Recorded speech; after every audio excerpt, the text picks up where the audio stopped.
Hey everybody, happy Friday. I hope that everybody's having an amazing day. I got a haircut. I don't usually don't like cutting my hair this short. I only did it because, it's been humid and gross outside. But in general, I usually don't do that with my hair. I like having my hair long because I have great hair and it's natural, it's really great, it's thick. I hope that everybody is going to have an amazing weekend. It's Memorial Weekend. I want to thank everybody who served this country, the veterans, obviously, but everybody, meaning who's making an honest living in this country, a contribution. Thank you guys. Thank you for the veterans who risked their lives for us and gave everything that they got in order for us to be here today. They literally sacrificed everything that they've got for us to be living in America. Let's all take that to consideration. So, as everybody knows, I am a realtor and I do real estate in New York. I recently got licensed. I am trying to get more active. I just been extremely busy handling stuff and working at my day job and just a lot of things going on right now. My main focus is to really help as many people as possible finding homes that they are comfortable living in. I'm, hoping that my career kicks off and my YouTube channel, inspires so many people.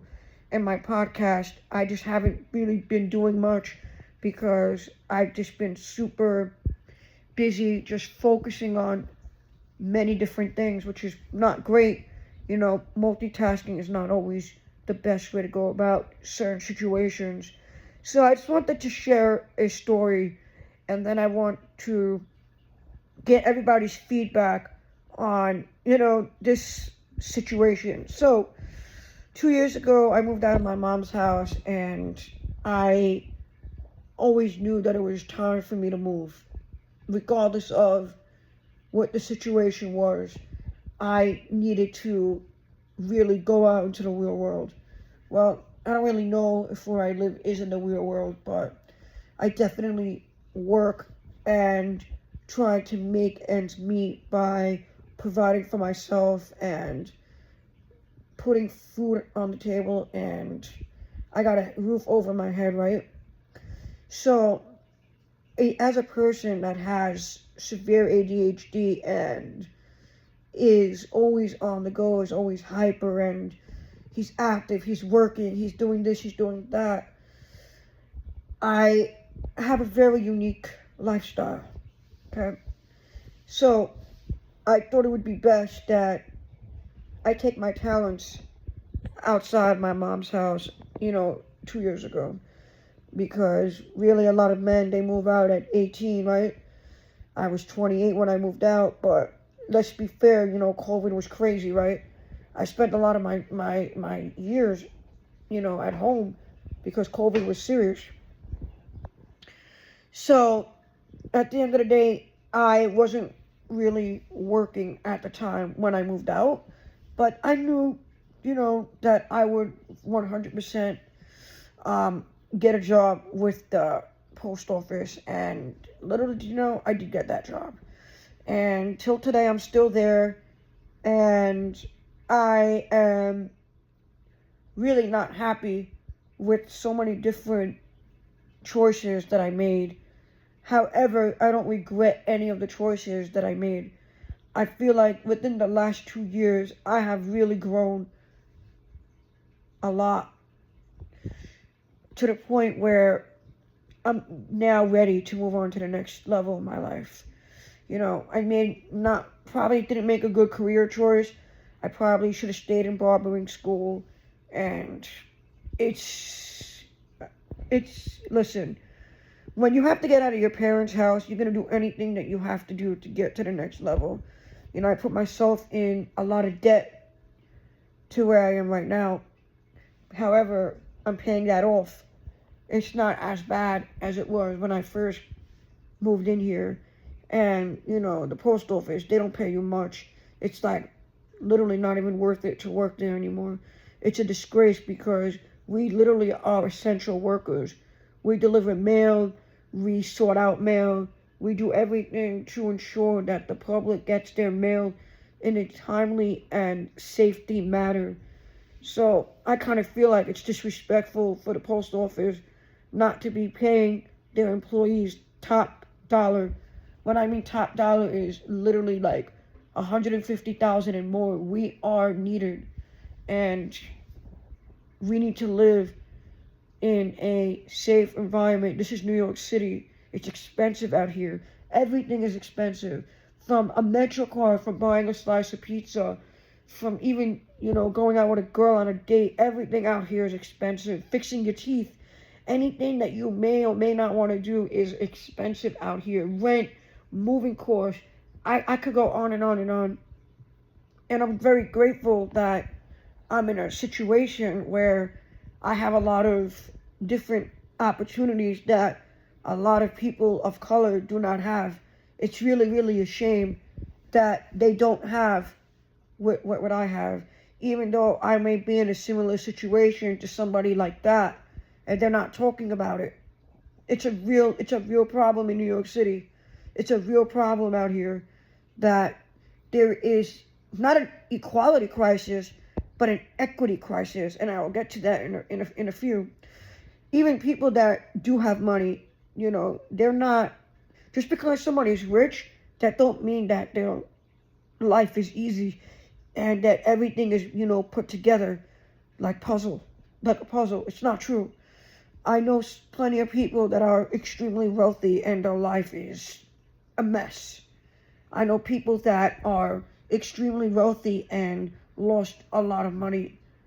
I know a lot of people that are wealthy and are not happy with what they have because certain things happen to them.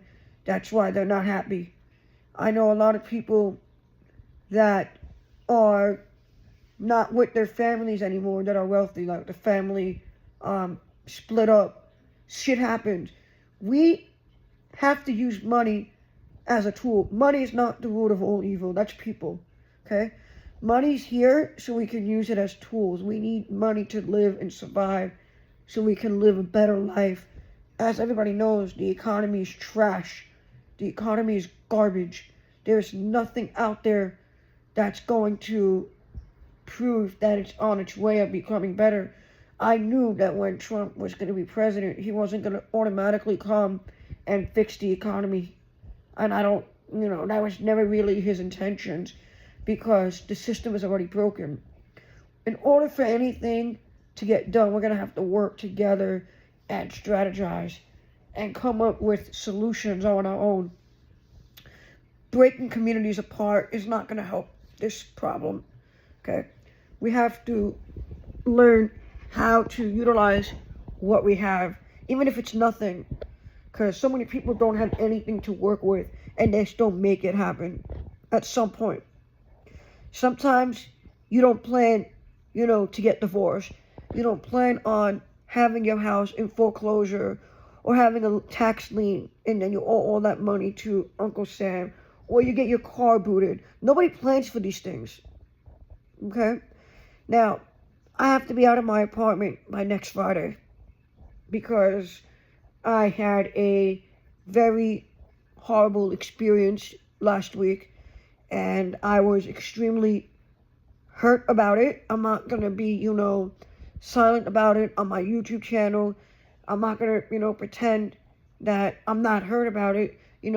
As a man, I still have feelings about when it comes to racism and discrimination and people looking down on somebody else because they look and they dress and they act and they speak and they do different things. We need to put an end to all that.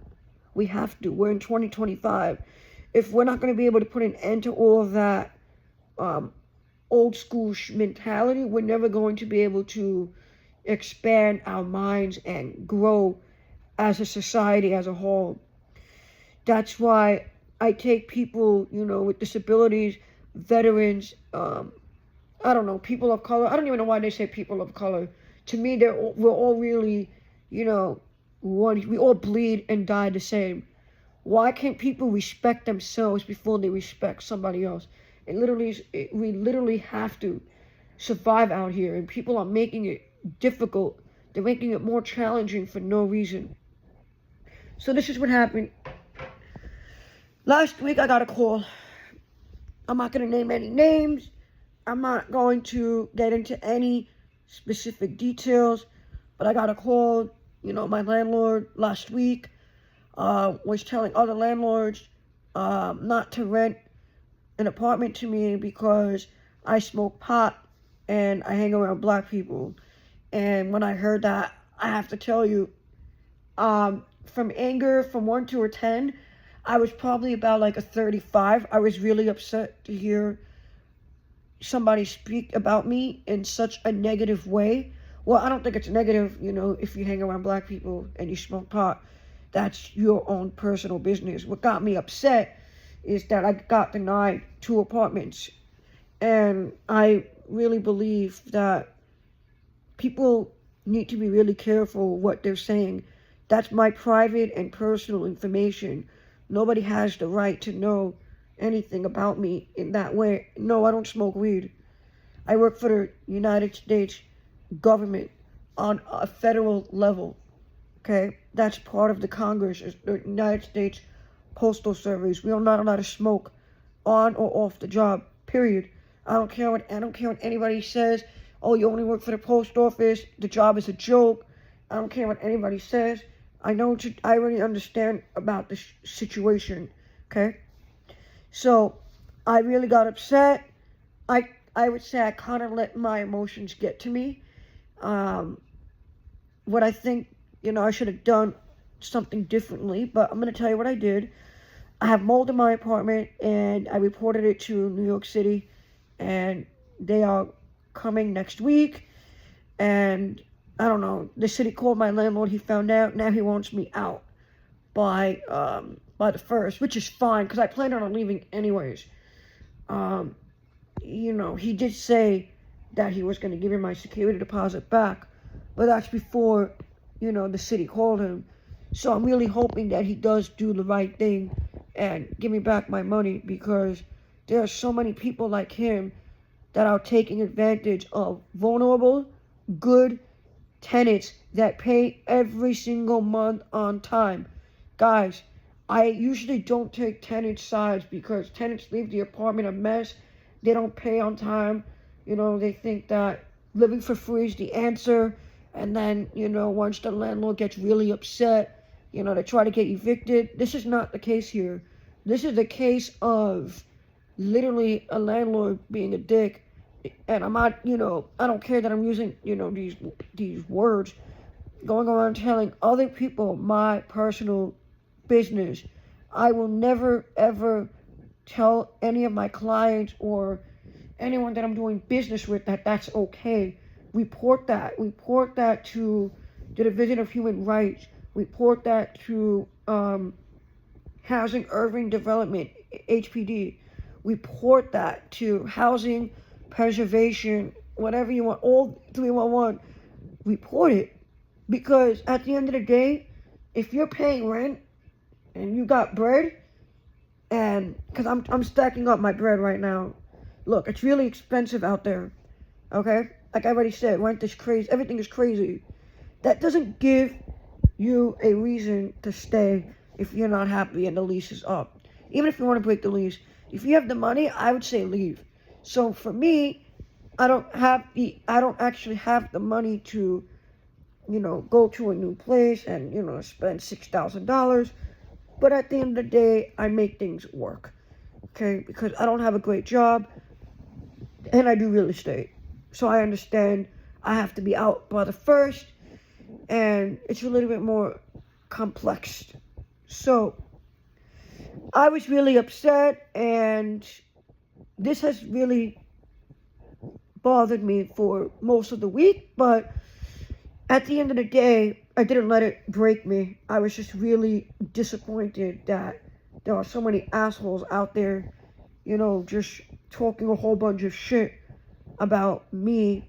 They don't even know anything about me. And I am gonna definitely leave by next Friday, regardless. Okay, I also wanted to speak about moving forward. Guys, I know so many people that fucked up, their finances, their credit. I fucked up. I made a poor career choice. I moved into here. It's the experience that I'm never going to forget. The fact that I could come home to peace, even though, this guy may be a jerk, at the end of the day, I still have peace and quiet. I'm able to think of the next step, how I'm going to get from point A to point B. It has to make sense. I cannot stay here because peace of mind. I don't know what this guy is going to do. You understand? And if he doesn't give me my security deposit back, I plan on staying till July. And this is the whole situation. We have to move forward. And this taught me a lesson, even in real estate, that I also have to be careful of the things that I say, even though I got upset, right? Because your feelings may be valid. They may be based on facts. You may be entitled to feel the way. And that's a big word, because entitled is not really a good word most of the time. You may be entitled to feel the way you feel because of the circumstances, but don't let that bring you down as a man when you're gonna have to scoop down to somebody's level, and then you're also gonna end up getting in trouble because you're both gonna end up being wrong. And I think that this happens a lot to me, since I was young till now. I was usually right about many different situations, but the way I handled the situation was pretty awful, right? And I'm not really the best listener. It's hard for me to listen to people because I kind of feel like I need to experience shit on my own. I never grew up with that dad. It was always my mom. Aggression. She took charge. She failed. She won. She did this. She did that. I watched her, and at the end, she won everything. She won the queen of the castle. The whole situation with my dad, and I probably get that, that fire in me from her. At the end of the day, this is not life, though. That's just her situation, and this is not how it goes. This is not about winning or losing. This is about doing the right thing 100% of the time. Because in real estate, you have to do 100% the right thing 100% of the time. You got to protect your ass. You got to protect your client. You got to protect everybody. And their identity, their personal information. I mean, this is pretty serious, right? To go around telling people not to rent to me, nothing to do with credit or finances, right? And this is really what it is. So next week, I wanted to talk about a video. I'm going to be speaking about career choices, and let's see what you guys have to say. Guys, do you think I did the right thing by calling the city of New York, or I should have confronted him myself because I was so mad? Usually, I'm a man and I give him a call. I would speak to him, but sometimes, bro, you just let that anger get to you very little. Look what happens. At the end of the day, though, I do have mold in my apartment. So whatever you guys think, let me know in the comments. And I hope nobody will ever have to face this type of experience from a landlord, because I don't like things to escalate or anything like that. I try to, I hope I'm a decent man, despite my loudness, boldness, and, the way I speak sometimes. I could be a little bit loud. People don't like it. ADHD is not an excuse for me to be a little bit loud and hyper. I know life is not a joke. I understand that. At the end of the day, though, I have so much going for me. So why do I have to be around miserable for? Why do I have to pretend? look, I got this YouTube channel and I live in New York City. Like, the possibilities are endless. I'm never gonna, self-sabotage or fall into a victim mentality just because I fucked up real bad and I made mistakes, right? Are you growing or are you dying? Peace.